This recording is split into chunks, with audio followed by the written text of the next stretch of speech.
quickie episode because I like to be succinct when I can be, right? So, with that being said, what I want to discuss today is the little clues that I'm seeing on how our online marketing industry is doing overall. Like, how are people feeling? Where are they at in September of 2023? What are they drawn to, etc. So there's kind of two areas that I studied. And the first area was the verbiage, the actual copy that people were using within their businesses. And the copy that I see and that even myself I implement are things like micro and lazy and soft life and quiet quitting and async.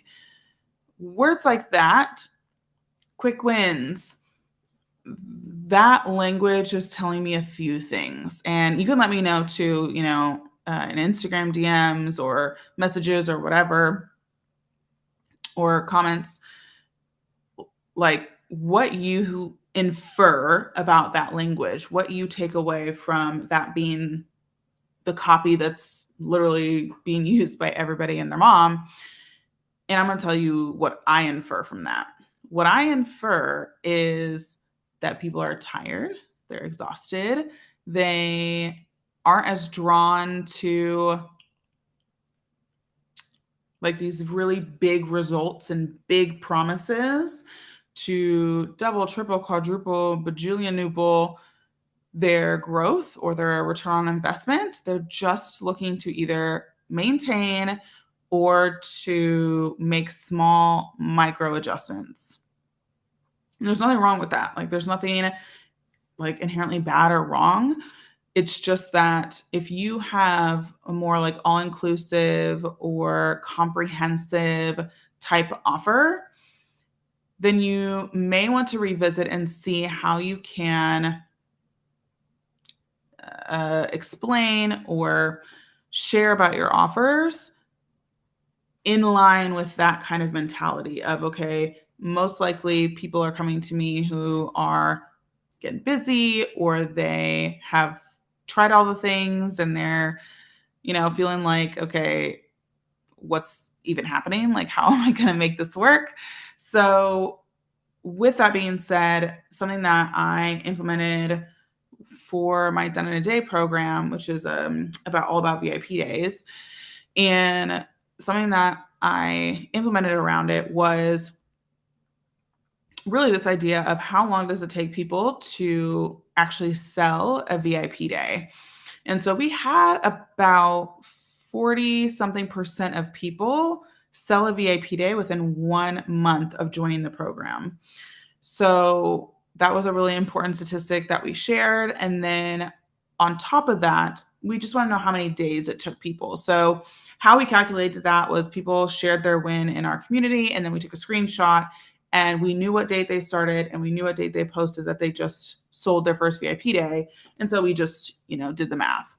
And so then I actually created content. I created, podcast episodes or social media posts around the fact that there's somebody who got a VIP day 4 days into the program. There's someone who got it 28 days into the program, someone who got it 16 days in the program. And so while the program was 6 months long, it didn't necessarily mean that the result would take you the full 6 months. So I wanted to add that caveat because I don't want people who have like all inclusives or really comprehensive offers to feel like, oh, great. Like, thanks, Jordan, for that inspirational statement.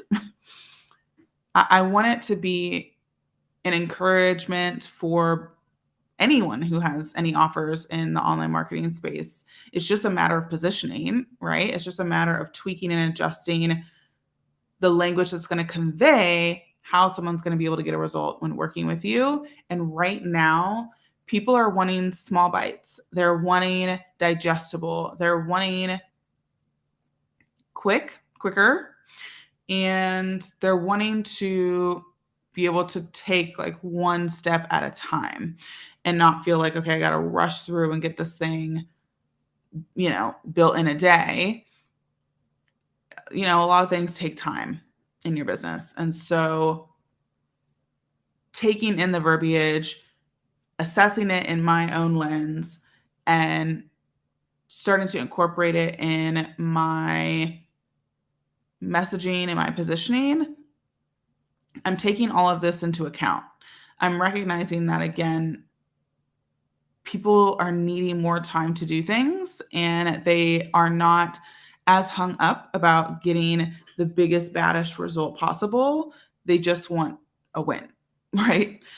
And that brings me to the kind of second area that I dove into, which was around what offers are standing out, or more specifically, kind of what about the offers are standing out. So the first thing that is standing out is this idea of like deconstruction. Like you think about, and I watch a lot of cooking shows, you think about like deconstructed cheesecake, right? And so they like remove each ingredient and they like lay it out kind of in a line or a row. And so there's like graham cracker, and then next to it is I don't know why I chose cheesecake, because I don't eat cheesecake. So I don't even really know like what is made up of cheesecake, but the cheesecake part, and then the like drizzle that's on there, and then whatever else is on the cheesecake is next. So instead of eating it all together, you eat it kind of piece by piece. And so I found, instead of like the most epic Instagram course ever, it's like reels, like an Instagram reels course, and then an Instagram stories course, and then an Instagram post course and carousels, and Instagram live course, right? So again, that's another nod to where people are at currently in business. They may not be able to have the most, pimped out, like just all the bells and whistles of an Instagram profile. They may just only be able to do reels or just do stories or whatever the case is. And so people are attracted to the offers that have the bites that they can accomplish, because they want to accomplish it. They want to be able to go from start to finish. They want to go from A to B, and then B to C, and then C to D. There's not a whole lot of like jumping, right? Like A to J, like give me A to J. That I'm not finding that that's necessarily the case in the current landscape. Another thing I'm seeing are a lot of like accountability offers. And I think that's also a nod to the fact that people aren't getting things done on their own, whether that is because life is lifing, don't we know it? Or whether it's because they are stuck, or whatever's happening. Accountability is huge. And if there isn't a part of your offers that has accountability, whether it's automated accountability or live accountability, or whatever the case is, I would encourage you to kind of take a gander at how you could build in accountability. Again, I've seen people do automated text messages. I've seen people do automated messages. I've seen people do, again, like a 15-minute check-in at 8 a.m. every single day. Whatever the case is, accountability is something that people are purchasing for, because they aren't able to hold themselves accountable to whatever the result is that they're looking to have. So accountability, I'm seeing everywhere. Something else that I'm seeing in a lot of offers are done for you opportunities. And it's almost like done for you is being added to every type of offer. Like, okay, you have a course, but then you also have a done for you website build.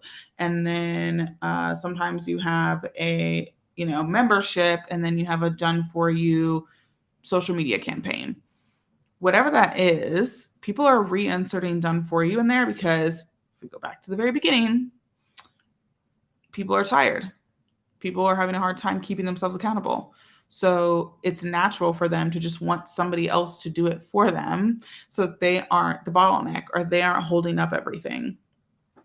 So I'm not saying that you need to add done for you by any means. However, if that's something that you have capacity for, or your team has capacity for, or you feel as though you can still get excellent results with adding that into your offers, then I would say it's going to be in a very, very attractive offer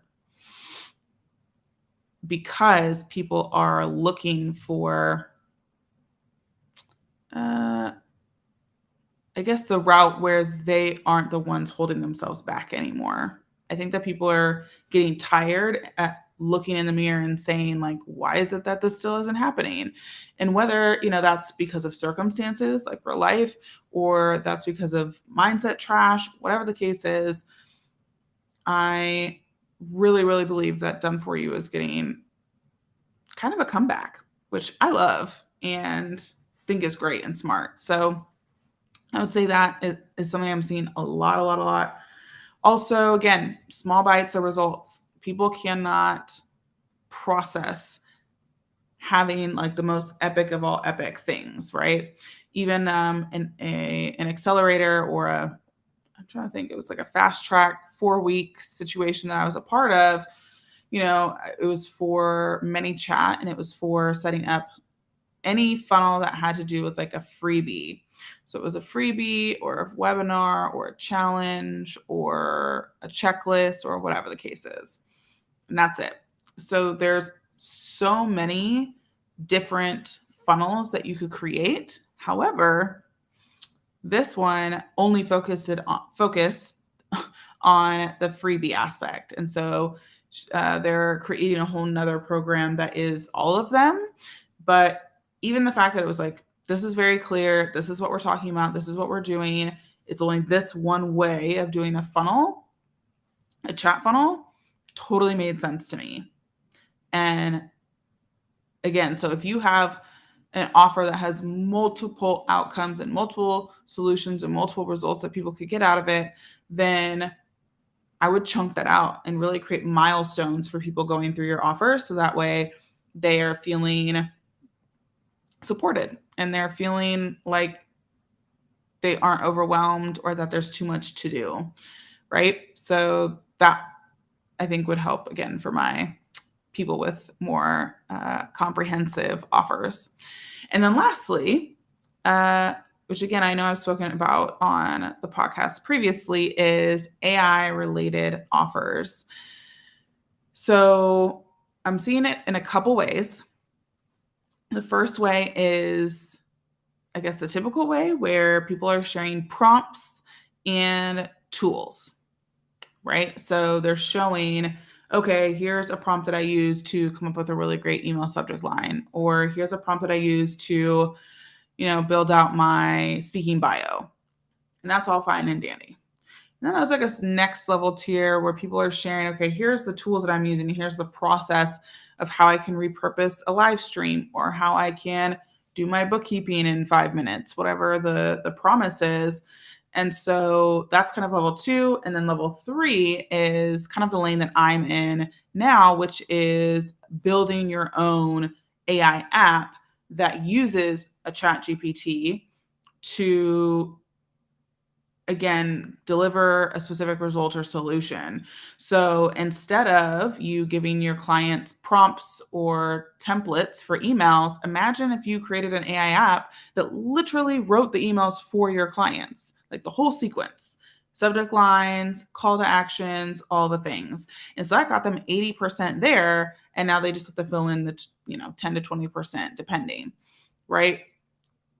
So that's kind of level 3. And it's really, really cool to be in the space of level 3, because that's where people get so creative and there's just so much opportunity and abundance when it comes to the AI side of things. And so that's not going to slow down. That's not going anywhere. AI is here to stay. And again, if you are anti-AI, that's totally fine. Like, we can still be friends. And there's going to start to be, and I've even noticed this myself, a buying pattern where it's like, okay, well, there's this programmer course that can do this, but then there's this other programmer course that actually does it for me in minutes. And when I think about my time and when I think about how I want to spend my time, no offense, but I don't want to spend my time writing email sequences. I would rather rejudge or at least get 50, 60, 70, 80% there and then rework it, right? So those are the things I'm seeing in the offer standing out right now. And I feel as though all of that all of that matches up, right? The verbiage that people are using, the types of offers and what is included in what I'm seeing, the overarching, I guess, nugget that I would like to leave you with and thinking about your offers, thinking about how you're positioning and talking about your offers is do not use the words comprehensive or all inclusive or things like that unless you're already niched down. Like if it's an all encompassing, course around Instagram lives, that's fine. But an all inclusive course around Instagram is going to be tougher in this particular season, in my opinion. Right? So you could disagree with that too, which is fine. And I want to encourage you again, if you're trying different verbiage or trying different offers and it's not landing, it's taking people much longer to purchase. So if you're not extending yourself and saying, okay, I'm going to try this micro thing that Jordan's talking about, I'm going to talk about micro podcasts or whatever. That's not a thing. At least I don't know. And you try micro podcasts and the first hit, people are confused or are not understanding. That doesn't mean that just because you use the words that I discussed today or that you change your offer to include some of the things I suggest, literally has no basis on you having the same results. I just am sharing my insights. I'm sharing what I'm seeing, my observations, how it's affecting my business making decisions, and wanting you to think the same. So I would love, love, love to know if you have noticed anything in particular about the industry, the language people are using, the types of offers you're seeing, and what does that mean for your business? Like, are you looking to adopt what seems to be more of a, again, mainstream focus, or are you looking to break the mold? Are you looking to make a difference, all while still honoring the buyer, uh, how people are buying in the online marketing industry today? So again, you can chat with me in the messages, comments, and whatnot. And also, if you have been loving the podcast, please, please, please rate and review the shows. That means the absolute world to me. It makes a really big difference as a podcaster. So again, if you enjoyed this episode, or not, I guess, too, you can leave a rating and review. So with that being said, thank you so, so much for listening or watching. And